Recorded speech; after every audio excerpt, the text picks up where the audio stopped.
Hi friends, எல்லாருக்கும் வணக்கங்க. இன்றைக்கி ரொம்ப சூப்பரான டேஸ்ட்டில் ஃபிஷ் பொழிச்சது எப்படி செய்கிறதுன்னு பார்க்கலாம். எப்போதும் ரெட் கலர் ஃபிஷ் பொழிச்சது தான் செஞ்சுருப்போம். இது க்ரீன் ஃபிஷ் பொழிச்சது. வாங்க எப்படி செய்கிறதுன்னு பார்க்கலாம். செம்ம டேஸ்ட்டாக இருக்கும். இது செய்கிறதுக்கு ஒரு ஃபுல் ஃபிஷ் பாம்ஃப்ரெட் எடுத்திருக்கேன். இந்த வாவல் மீனை நம்ம இந்த மாதிரி முழுசாகவும் எடுத்துக்கலாம், இல்லைனா பீஸஸாகவும் ஒரு 4 பீஸ் இந்த அளவுக்கு எடுத்துக்கிட்டால் சரியாக இருக்கும். அதை நடுவில் அந்த மாதிரி துண்டு துண்டாக வெட்டி வச்சுக்கலாம். வச்சுட்டு அதில் ஒரு மிக்ஸி ஜாரை எடுத்து அதில் 2 பச்சை மிளகா, 1.5 டீஸ்பூன் மிளகு, ஜீரகம், 1 டீஸ்பூன் கொத்தமல்லி தூள், இஞ்சி பூண்டு பேஸ்ட் ஒரு 1/2 டேபிள் ஸ்பூன், மஞ்சத்தூள் ஒரு 1/4 டீஸ்பூன், கொத்தமல்லி ஒரு அரைக்கை அளவுக்கு குட்டி குட்டியாக வெட்டினது.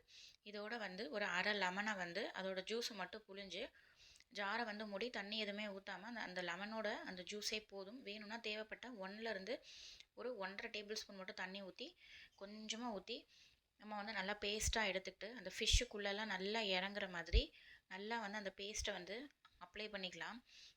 இந்த ஸ்டேஜில் நம்ம புதினா எதுவுமே சேர்க்கலை, வெறும் கொத்தமல்லி மட்டும்தான் சேர்த்துருக்கோம்.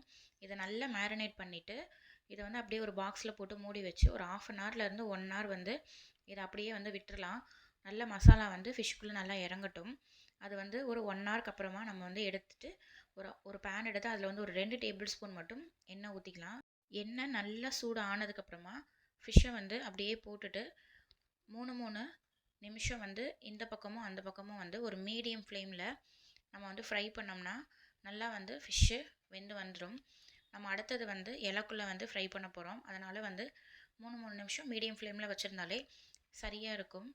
நல்லா இந்த மாதிரி மேலே நல்லா கிறிஸ்பியாக வர அளவுக்கு நல்லா ஃப்ரை பண்ணிக்கலாம். தேவைப்பட்டால் இன்னும் ஒரு டேபிள் ஸ்பூன் எண்ணெயை ஊற்றிக்கலாம்.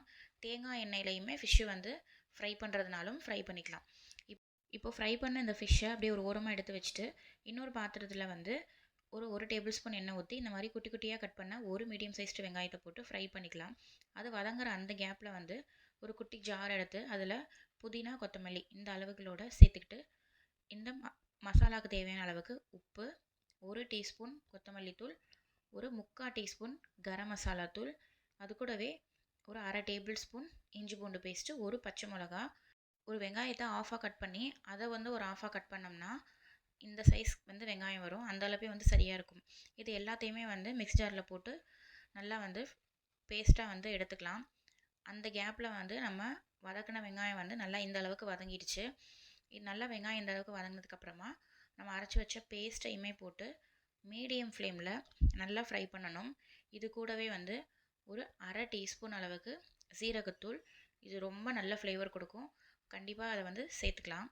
இப்போது இதையும் சேர்த்து நல்லா ஃப்ரை பண்ணி அப்படியே அடுப்பை லோ ஃப்ளேமில் விட்டுட்டோம்னா எண்ணெயெல்லாம் பிரிஞ்சு நல்லா இந்த அளவுக்கு தண்ணியெல்லாம் வற்றி ட்ரையாக வந்திருக்கும்.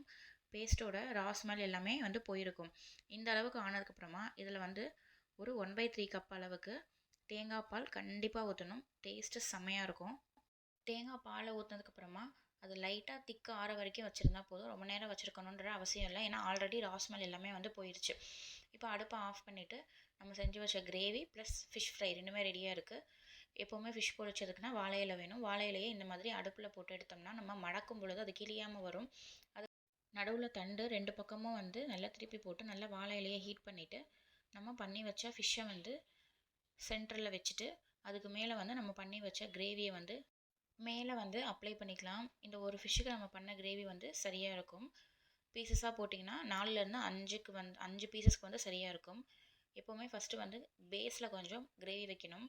அதை வச்சுட்டு அதுக்கப்புறமா ஃபிஷ்ஷை மேலே வச்சுட்டு அதுக்கு மேலே கிரேவியை ஃபிஷ்ஷுக்கு மேலே வைக்கணும். வச்சுட்டு நல்லா ஃபிஷ் மறையிற அளவுக்கு ஃபுல்லாக கிரேவியை வச்சதுக்கப்புறமா இலையை நம்ம எப்போதுமே மூடுற மாதிரி பொட்டலமாக கட்டுற மாதிரி கட்டிட்டு ஒரு த்ரெட்டு போட்டு நல்லா வெளியே எதுவும் லீக் ஆகாத மாதிரி த்ரெட்டை போட்டு கட்டி விட்டுக்கலாம். பெரிய இலையாக எடுத்தோம்னா வெளியே மோஸ்ட்லி லீக் ஆகாது. இலை பாதியாக கிழிச்சோம் அப்படின்னா அது மடக்கிறதுக்கே கஷ்டமாக இருக்கும். இப்போ ஒரு பேன் எடுத்து அதில் கண்டிப்பாக இந்த ஸ்டேஜில் தேங்காய் எண்ணெய் தான் யூஸ் பண்ணணும். அதனால் ஒரு 1லேருந்து 1.5 டேபிள் ஸ்பூன் தேங்காய் எண்ணெய் ஊற்றி நம்ம பண்ணி வச்சு அந்த ஃபிஷ் பொட்டலத்தை நல்லா எண்ணெய் சூடானதுக்கப்புறமா வச்சுட்டு மூடி வச்சுட்டு ஒரு 3 நிமிஷம் இந்த பக்கமும் பின்னாடி பக்கம் திருப்பி போட்டு ஒரு 3 நிமிஷம் வச்சு எடுத்தோம்னா அந்த தேங்காய் எண்ணெய் ஃப்ளேவரோட வாழை இலையோட ஃப்ளேவரோட செம்ம டேஸ்டான சூப்பரான க்ரீன் ஃபிஷ் ஃப்ரை ரெடியாக இருக்கும். எப்போவுமே ரெட் ஃபிஷ் ஃப்ரை செய்வோம். அது வந்து ஒரு மாதிரி திகட்டுற மாதிரி ஆனால் கூட இது வந்து அந்த புதினா கொத்தமல்லி ஃப்ளேவரோட கண்டிப்பாக வந்து திகட்டாது. இப்போது 2 பக்கமும் வந்து நல்லா ஃப்ரை ஆனதுக்கப்புறமா அந்த இலையோட கலரே வந்து சேஞ்ச் ஆகிருக்கணும். அப்போ தான் அந்த இலையோட ஃப்ளேவர் வந்து மீனில் வந்து இறங்கியிருக்கும். நல்லா வந்து இந்த கலர் வந்து சேஞ்ச் ஆனதுக்கப்புறமா அதை எடுத்து ஒரு பிளேட்டில் வச்சு நல்லா ஆற வச்சதுக்கப்புறமா த்ரெட்டை வந்து கட் பண்ணி விட்டுட்டு இலையை வந்து ஓப்பன் பண்ணோம்னா செம்ம செம்ம சூப்பரான க்ரீன் ஃபிஷ் ஃப்ரை வந்து ரெடி ஆயிடுச்சு. நல்ல ஒரு ரெஸ்டாரண்ட் ஃப்ளேவரோடு இருக்கும். கண்டிப்பாக ட்ரை பண்ணி பாருங்கள். குட்டீஸ்க்கெலாம் ரொம்ப பிடிக்கும். எங்கள் வீட்டு குட்டீஸ் ரொம்ப விரும்பி சாப்பிட்டாங்க. இதே அளவுகளோடு செஞ்சு பாருங்கள். வீடியோ பிடிச்சிருந்தால் லைக் பண்ணுங்கள். மறக்காமல் சேனலை சப்ஸ்கிரைப் பண்ணி வச்சுக்கோங்க. தேங்க்யூ ஃபார் வாட்சிங்.